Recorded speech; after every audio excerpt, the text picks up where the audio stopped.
kondisi Saudara, di 3 TKP. personel pemadam kebakaran BPBD Aceh Besar mengalami gangguan pernapasan akibat terlalu banyak terhirup asap saat melakukan pemadaman api kebakaran gudang sembako di Kampung Pantai, Kecamatan Ingin Jaya, Aceh Besar pada Kamis malam 4 Agustus 2022.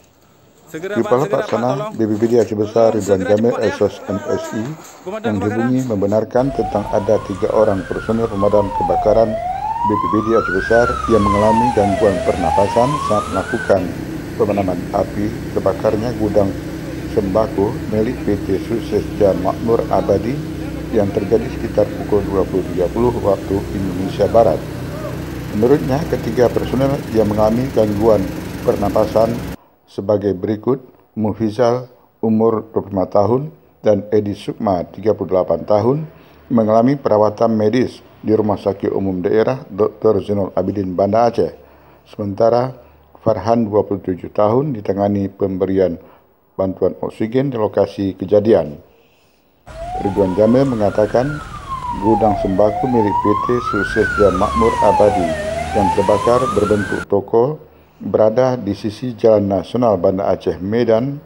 Kejadian tersebut juga sempat menjadi perhatian warga yang sedang melintas.